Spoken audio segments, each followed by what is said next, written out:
विक्रांत, चल. ज्या घरामध्ये आपल्याला किंमत नाही ना तिथे थांबण्यात काहीच अर्थ नाहीये. चल विक्रांत. उर्मिला आपली माणसं आहेत. आपली माणसं? विक्रांत, अरे तू त्यांना आपलं समजतोय, ते कुठे आपल्याला आपलं समजतायत? जर समजत असले असते ना तर चिकू गेली तो आळ आपल्यावर घेतला नसता, आपल्याला गुन्हेगार ठरवलं नसतं या लोकांनी. चल विक्रांत, चल. बघ बघ, तुझ्या वागण्याने सगळे कसे दुखावले जात आहेत. तू ना फक्त नावापुरती राणी आहेस, पण वागण्यात फक्त भिकारडेपणा आहे तुझ्या. राणी, तू चुकली आहेस. आधीच चिकू केली आपल्या सगळ्यांना सोडून. आता आपलं घरही तुटतंय. असं नका बोल.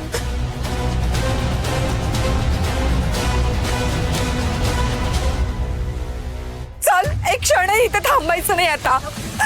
चल विक्रांत, मावळी जरा वळून बघ. विक्रांत, मागे येत आहेत ना ते. विक्रांत, आपल्याला चूक मिळावं लागेल. तुम्ही थांबा. हे बघा, मी पाया पडते तुम्हा दोघांच्या, पण तुम्ही हे घर सोडून जाऊ नका. हे बघा, मी जर तुम्हाला दुखावलं असेल तर मी माफी मागते तुमची. मी हात जोडून माफी मागते. मला हे घर कधीच तोडायचं नव्हतं. मी तुमच्यावर आळ घेतला असं नाहीये हो, पण आपल्या अश्विनीच्या बाबतीत जे काय घडलंय ना ते फक्त जाणून घेण्यासाठी मी पोलिसांची मदत घेतली. तू लाख विचार केला असशील, पण परत परत आम्हाला कात्रीत पकडण्याचा प्रयत्न केलाच ना.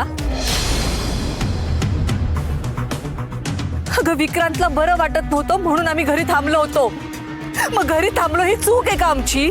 असं नाहीये. अहो, ती टेरेसवर मला ती भाजी पडलेली दिसली म्हणून माझ्या डोक्यात विचार आले. माझं खूप चुकलं, पण तुम्ही हे घर सोडून जाऊ नका. मी सगळ्यांना विश्वासात घेऊन हे करायला पाहिजे. माझी चूक पदरात घे.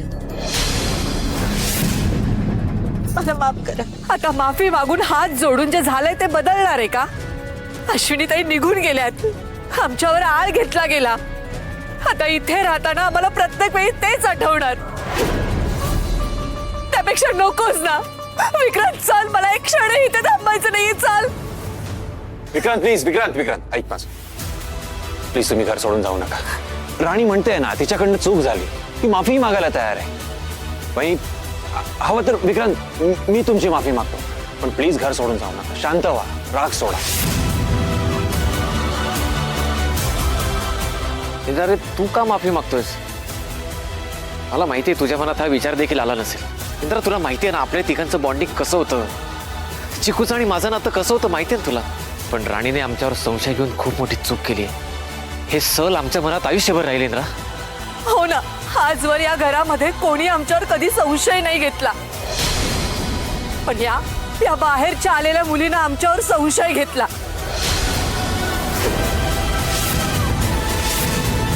याचा जास्त त्रास होतोय. विक्रांत, उर्मिला, माझा ऐका. ह्या आपल्या घराची मी मोड बांधण्याचा प्रयत्न करतोय, आटापिटा करतोय. आपल्या घराची घडी विस्कटून देऊ नका. थांबा प्लीज. हे बघा, झालं गेलं विसरून जा. विक्रांत, अरे ऍटलिस्ट आबा आणि आईंचा विचार करून तरी थांबा. विक्रांत, थांबा रे. निदान आमच्या तोंडाकडे बघून तरी घरी परत चला. उर्मिला, तू तरी ऐक ना. आजवर आमचा कुठल्याही वडीलधाराने अपमान केला नव्हता ना, इतका अपमान आमचा झालाय. मी खूप दुखावलं गेलो त्यामुळे. पण वडीलधाऱ्या माणसांच्या शब्दाचा मान ठेवण्याची जबाबदारी आपलीच आहे ना विक्रांत. बोललेले शब्द आता आपल्या कानात कायम टोचत राहणार आहेत. पण आपल्या माणसांसाठी हिचे शब्द सुद्धा हळूहळू विसरून जाण्याचा प्रयत्न करू. मालती आई, आबा, आम्ही फक्त तुमच्या विरोधात जाऊ शकत नाही म्हणून घरी यायला तयार आहोत. पण यापुढे आम्ही सुद्धा या घरातली माणसं आहोत याचं भान असू देत काही माणसांना. मी पाया पडते. उर्मिला, तू काळजी करू नको. आता मी ज्याला त्याला त्याची जागा दाखवून देणार आहे. आता मी शांत बसणार नाही.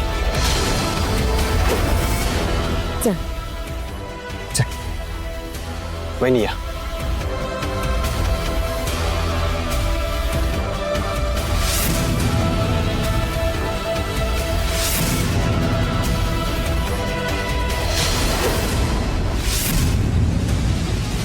तुझं नसलेलं डोकं यापुढे चालवू नको.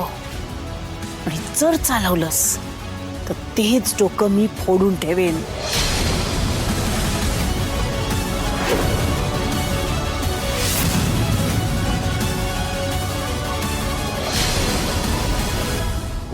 येस, आपली आयडिया वर्क होते उर्मिला. आपण जे प्लॅन केलं होतं सगळं तसं होतंय, सगळं आपल्या मनासारखं होतंय, आपण जिंकतोय. विक्रांत किती मोठ्याने रिॲक्ट होतोय. तुझ्या मोठ्या आवाजामुळेच एका प्रकरणात अडकलो ना आपण. पण आता सुटलोय. मला ना माझ्या फिलिंग्स जशा हव्या तशा एक्सप्रेस करून देत. तुला काय फिलिंग्स एक्सप्रेस करायच्यात ना त्या माझ्यापर्यंतच कर. दुसऱ्यांना ऐकायला जातील इथपर्यंत करू नकोस, नाही तर पुन्हा पालत्या घड्यावर पाणी. ते पण आहे उर्मिला, पण एक आयडिया चालवली आणि सगळ्या गोष्टी आपल्या बाजूने वळल्या. हो रे विक्रांत, तू तर कमालच केलीस आज. हे सगळं काही तुझ्यामुळे झालं विक्रांत. अरे तू जेव्हा पोलिसांसमोर गेलास आणि म्हणालास ना करा मला अटक करा आणि ह्या उर्मिलाला पण अटक करा, त्यावेळेला तर मला अक्षरशः घाम फुटला होता रे. मला असं वाटलं की ह्याला वेड लागलं की काय. पण ज्या वेळेला तुम्हाला खुणावलंस की हे सगळं नाटक आहे, त्यावेळेला माझा जीव भांड्यात पडला बघ. आणि त्यानंतर तू सुद्धा सॉलिड बॅटिंग केली होतीस. मालती काकी समोर जाऊन तू जे काय बोललीस, माय गॉड, मला सुद्धा रडायला आलं होतं. नंतर आपण घर सोडून जाऊया. That was bang gone sixer Urmila. अरे तू मला आता एवढा गेम समजावून सांगितल्यानंतर मी थोडीच संधी सोडणार होते. त्यांची नाचक्की करण्याची तुम्हाला चांगलीच संधी दिली आणि त्या संधीचं मी सोनं केलं. इंदिराने आपल्यासमोर मान झुकवले यार.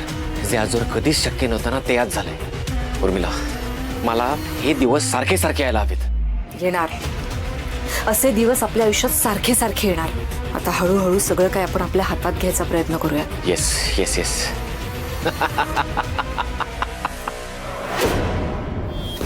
काय रे असं अचानक हसायला काय झालं तुला? तू बोललीस ते आठवलंस. कसं बोललीस यार विक्रांत. आताच्या आत्ता घराबाहेर चल. ज्या घरामध्ये आपली किंमत नाही तिथे कशाला थांबायचं. तू पण काही कमी नाहीयेस. काय ऍक्टिंग केलीस काली तू? पोलिसांसमोर कसं म्हणालास, घ्या मला आत्ता बेड्या ठोका, मला अटक करा. जो गुन्हा मी केला नाही त्या गुन्ह्यामध्ये मला तुम्ही आत्ताच्या आत्ता अटक करा. या अशा लोकांबरोबर मला राहायचंच नाहीये. जी लोक माझी बहीण अपघातात गेली त्याचा आरोप माझ्यावर करतायत, अशा घरात मला राहायचंच नाही. करा मला अटक.